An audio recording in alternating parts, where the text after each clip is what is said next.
Lottie, Lottie, you know. If you leave me, you asking for the gun smoke. This is real, no cap, baby, no joke. You are my home. What's up, YouTube? Today, we are watching PsycHacks. Alright, he's a psychologist on YouTube. Talks about relationships. And today we're watching where do players come from when nice guys turn into bad boys. Are you a bad boy or a nice guy? No comment on that. That's a little, I'm I a don't like nice that term. guy. I don't like that term.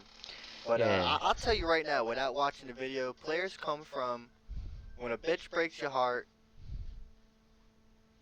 You just go deep in time. Players come from, just Listen, when I was 15 years old, I got my heart broken. Ever since then, I've just been going down a path of destruction. I'm not even gonna So you're a bad boy. You admitted you're a No, bad boy. no, I'm a lover boy. I'm a lover boy. You're like a lover boy with like the mask on of a bad boy. Yeah, I'm just waiting for a good woman to go into my life so I can take that mask off. Feel me? Exactly. I You just gotta don't treat like the that right term, girl bad right. boy. Like that term is like corny. Yeah, definitely. All right. I'm Dr. Orion Taraban, and this is PsycHacks, Better Living Through Psychology. And the topic of today's short talk is, where do players come from? So the myth of the natural is just that. It's a myth. There are very, very few men who are naturally confident with women. Very, very few men effortlessly attract women. How do I know this? Because in every other domain of life, nothing requires more effort than seeming effortless. So why would success with women be any different? The fact of the matter is that enjoying optionality with women requires a significant amount of skill. And while some men's natural talents will dovetail nicely with this particular skill set, which will help to explain the variance in outcomes we observe, a skill set remains, at the end of the day. You think he be getting the... Alright, looking at him, no. But, bro. Cause I watch his videos. Like his videos are actually like really good. Like I watched like 3. I've watched probably like a good maybe like six. I'm not gonna say like I'm a hardcore PsycHacks watcher, but I don't know. I don't believe he be getting any play. Well, I mean, look at the dude. I mean, if I was just looking at him, I would say no. But, bro, I mean, like, when it comes to guys, like, realistically, I mean, it could be the ugliest dude with the baddest bitch. Yeah, that's a fact. It's really all about the game. Like, you could be a 1, but if your game is a 10, you're a 10 for a guy. Yeah, I'm not gonna cap though. If I see like an Ice Spice, like walking around, like Ice Spice level baddie, walking around with a 1, I'm gonna crash out. I think I made this to be honest with you. I don't know if I can say it on YouTube. We do not condone suicide. We'll bleep it out. I mean, we already got a warning for some BS, but... Yeah. A suite of behaviors that can be learned. So, if men who enjoy significant success with women are not born but made, the question becomes, how does this occur? What are the circumstances that motivate men to invest the time, energy, and money necessary to acquire this skill set? In general, players are nice guys who got hurt one too many times and decided to do something about it. Players are almost always former nice guys, and often former romantics, which, as I've discussed many times on this channel, is an attitude toward life that always ends in tragedy. And it's That's true. That's what we got to talk about. So this is 100% true. Because I'm not a player, of course not. But, when you're young, you get, the idea of what a relationship should be from media. Yeah. Yeah, and it's always romanticizing. It's always romanticized. It's always, realistically, what it is the narrative that media pushes is that to be like a man, you kind of have to give yourself entirely to a woman. Yeah. Like, put your friends aside. Put everything you like aside and just give your all to a woman. Like, think about, like, The Notebook, bro. Like, I didn't really watch. I watched, like, the first half. But, bro, like, he was just doing a bunch of stuff for her, like all that stuff. No, I definitely agree with you. I've been in those situations where it's like, I'm doing everything I can for this girl, and you know what it is? It's that when you're doing everything right all the time, they never appreciate it. Yes, and that's another thing too with just people. People, like, it's messed up to say, but you kind of gotta keep standards a bit low, because if people, people are always gonna want a bit more. Yeah. So it's like if you give your all, they're always gonna want more. It's like Especially a female in a relationship, they're always gonna want more. So if you're giving your all, they're not gonna appreciate that. it's like you give her flowers one time, she loves it. You start giving her flowers every day, it's just regular shit. But that's And life, then she because, starts to expect that bro, from if you got $100 one day randomly, you'll be like, oh my god. If you got $100 every day for the rest of your life, Yeah, just regular it doesn't stuff, matter. yeah. So you get used to things. But Only the intense pain associated with these experiences that serves as sufficient motivation to master a skill set that, almost by definition, demands the learner undergo a substantial amount of personal rejection. It's after a significant heartbreak, sometimes one, sometimes several, that these guys, due to their patently poor outcomes, finally get around to examining their cherished beliefs about women and relationships and submit themselves to that study of effectiveness rigorously. The concept of effectiveness is key, as these guys are tired of not getting what they want. And what works, therefore, has to trump what they want to work or what they think should work when it comes to women. It's actually a fairly scientific mindset, and we can think of players as applied behavioral scientists who study the mating and dating behavior of women. And like science, it is best practiced with a kind of value neutrality, because both players and scientists understand that reality has no obligation to conform to our beliefs about how reality should operate. One of my all-time favorite movies is the best cinematic example I know of this phenomenon. If people know of the Hong Kong film director Wong Kar-wai, they are probably familiar with what is generally considered his masterpiece, In the Mood for Love. It is currently ranked 5th on the Sight and Sound Critics poll of the greatest movies of all time. People love this movie, and to be fair, it is a really excellent film. However, even fans of this movie sometimes don't know that Wong made a sequel to this film called 2046, which, in my opinion, is even better. Like its title suggests, In the Mood for Love is like a case study of a mood, a particular moment of life. It's brilliant, but it's also kind of simple.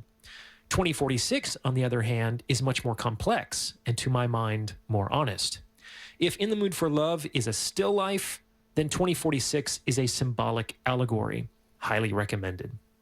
Now, before I go any further to explain what this has to do with where players come from, if you're liking what you're hearing, please consider sending this video to someone who might benefit from its message, because it's word of mouth referrals like this that really help to make the channel grow. And you can also hit the super thanks button. I think all men love love. You know what I mean? I think every man wants to be loved, but I just feel like, 2024, bro. it's crazy, bro. Yeah, bro. Our generation is cooked, bro. If you're between like the ages of like 18 and 30, bro, like it's over for you, bro. Like is social media really destroyed, like, in my opinion, women's perception of like what a man is supposed to be and what a man is supposed to do for them. I was talking to this girl, and I'm not even talking to her for like 3 days, bro. And she was like, "Oh, I'm going to Miami. You want to pay for my flight?" What? What? What? Yeah, no. I don't even know you, ho. The thing, And it's not about the bread. yeah, but it's I just don't like, who even are know you? Like, who are you? Like, why do you think you deserve that? You're not my wife. You ain't give me no children. Like, you ain't, like, do nothing for me. Of course. I think just social media, just Pay for my flight. social media makes people much more conscious of how others perceive them. So, in some cases, it's like a spectrum. On one side of the spectrum, it makes you self-conscious, and you could see that in a lot of people, bro. Yeah. Bro, the other day, bro, I was at Stop and Shop, And it's just like, bro, like you just see like the people who like they leave their house like once a week, bro. Their life is like internet people. I'd be feeling bad for them though. Yeah, I feel bad for them. But bro, and then on the other side, it's like people become obsessed. Like some people are afraid of how other people perceive them, so they do that, so they hide. And Other and people and they obsessed become and they about- and they become obsessed about other people. And then there's people who are obsessed with how other people think about them, and those are the people who create the fake personas Yeah. and try to portray something that they're not. There's nothing worse on this planet than a fake person. Definitely. I feel like a person who is like afraid like that and like hides himself away, they just have like more potential to change. Because it's just like with the thing with nice guys to bad boys. Like that's like a nice guy, and when they get like an experience, it turns them, into someone who's just more conscious of the reality of the world. Because even before he said, the world does not, stoop to your imagination. Like no matter what you think, bro, it's gonna happen. Whatever's gonna happen is gonna happen. The way the world works is the way just the world works. The way dynamics are is just the way stuff is. No, you can't change it. It's in the lower right-hand corner beneath the video, those three little dots. And tip me in proportion to the value you feel you've received from this episode. We're not accepting the game. Your support goes a long way, and I really Maybe if appreciate we it. make like mad bread off this. In any I'll give case, him $1. I feel comfortable discussing the main plot points of these movies because the artistry of the films is such that even if you know exactly what happens, they are still worth watching. In The Mood for Love, Tony Leung plays a man named Chow who is married to a woman to whom he is faithful and devoted. However, about a third of the way through the movie, he learns that his wife is having an affair with his next-door neighbor's husband. Wait. The two of them, Chow Dang, and his I will female crash neighbor, out, Suli bro. Chen, kind of figure this out at the same time.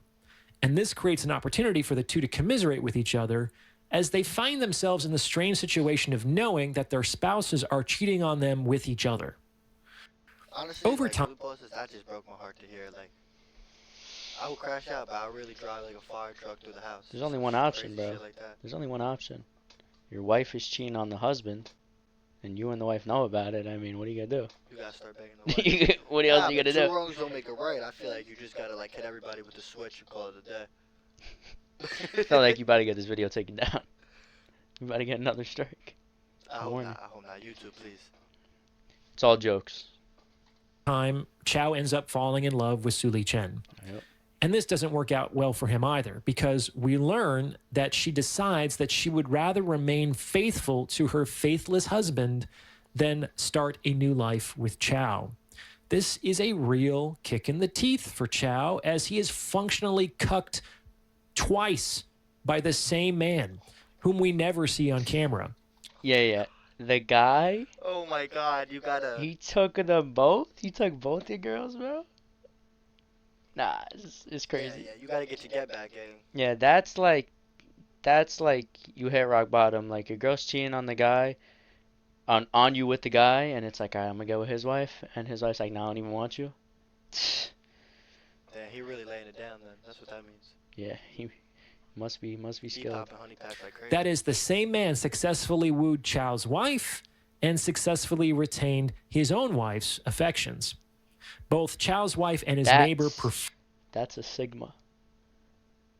That's a sigma. I don't know what that is. You know what it is. Nah, Don't I act don't like know you what know that what it is. I don't That's- talk in TikTok, brain rot. That's it. Bro, you literally I'm a doom scroller, but yo, what the fuck is Sigma, bro? that's a sigma. Like, you get the girl, and you keep your own girl. That's like gangster to me. Yeah, it's a That's sigma. what Sigma is equivalent to gangster. Yeah, not like gangster, like shoot you, like gangster, Nah, like gangster's gangster. like, yo, that was like some. Yeah, like cool that was shit. gangster. Yeah. Yeah. prefer the cheating husband to him.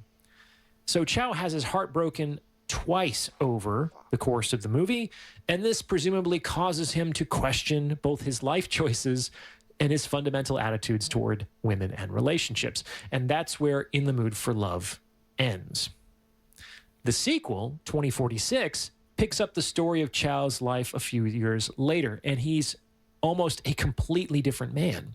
He's grown this little, like, Clark Gable mustache. He dresses really slick, and he, as he confesses in the opening voiceover narration, he has a lot of one-night stands. But hey, Nothing lasts forever I don't anyway. even like one night stands. And this, of course, is the attitude of a man who has been significantly betrayed by women. He thought he could trust his wife's commitment in marriage. He couldn't. He thought he could trust a woman's receptivity to his sincere love and affection. He couldn't. So rather than have his heart broken again, he embraces a world of temporary relationships and superficial interactions because, hey, at least you can get some pleasure here for a while, and maybe that's the best we can really hope for in life. You see this attitude most clearly in Chow's relationship with Bai Ling, played by the beautiful Zhang Ziyi, who incidentally was Jen in Crouching Tiger, Hidden Dragon. You know how much I love that movie. In one scene, he discusses his pragmatic views of relationships with her, namely that people just tend to borrow each other for a while. And that makes sense. He used to believe in marriage. Turns out his wife was just borrowing him for a while. He used to believe in love. Turns out his neighbor was just borrowing him for a while.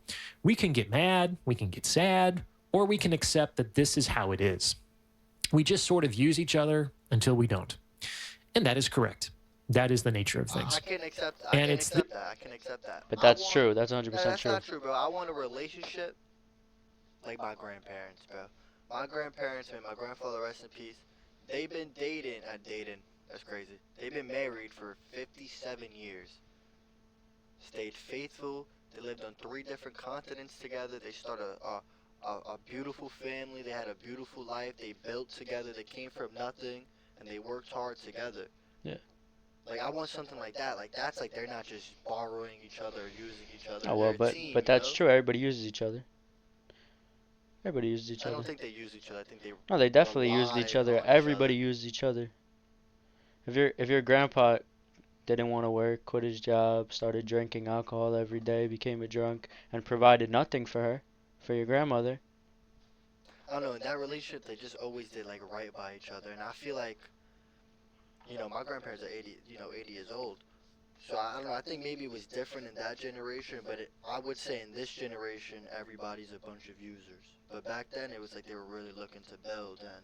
Yeah, I'm Have talking something. about on more of like a deeper like understanding of like just how people work. Like everybody uses each other. Like I use you Hey, and yo, you use me. you be using me? Yeah, we use each other. I use Hey, you. yo. Nah, no homo. Hey, yo. What you mean? What Nah, you no mean by that? homo. Nah, like we use each other. Like no homo. Like I use you like if I want to like nah, cause now if I'm explaining it's gonna sound gay. Hey, But Cut- everybody cut- used each other. cut. Everybody used each other. If you provided nothing to me, if you provided nothing I know to you're me, not using me, gang. That's hey, yo. nah, I mean, not in that type of way. I mean, Play the vid. at least not that you know about. I mean, This indifference to the ephemerality of relationships that tends to characterize most players, and that helps Chow pass through a series of gorgeous lovers. That said, at the end of the day, this is a reactive position. It's a defensive posture that more or less protects the individual from falling back into the fallacies that leave him vulnerable to pain and betrayal. And we know this is a defensive posture for Chow because we see occasional cracks in the facade. For instance, he plays it so cool with the fiery Bai Ling that she ends up falling in love with him and offers him a committed relationship. Now, I believe that Chow fell in love with Bai too, at least to a certain extent, but his player code, his defensive posture, clearly forbade him from going down that path. And in that scene, he is like shaking with self-restraint. Like it takes every ounce of his strength to go against his emotions and tell Bai to get lost. He knows that he will lose Bai by doing so, but he also knows that he will lose himself if he doesn't. One of the many meanings of 2046 in the film is that it is the title of a science fiction story that Chow is writing about a man who tries to escape from a city where time stands still. By analogy, we can consider Chow's various adventures with women as a collective attempt to escape, to move on from, the standstill, the trauma of his heartbreaks. Do check out both of these films, as they are both excellent movies in their own right and faithful portrayals of men's reactions to romantic failure and betrayal. What do you think? Does this fit with your own experience? Let me know in the comments below. And if you've gotten this far, you might as well like this episode. I mean, it definitely fits with like my personal experiences and relationships and women, but I'd rather get hurt 100 times than live a life of like being a player. Like I feel like it's a lonely life. Like you have no But genuine. there's no end to it. Yeah, there's no end, and like I don't know. I'm young, so it's different. But it's like you gotta think about it, like when you're older. Of course. Like you're 80 years old alone by yourself. Like you got no one in the world you have that connection with. Of course. I mean, you have to take risks. There's a risk that goes with anything. With Yeah. anything good in life, I mean, there's a risk.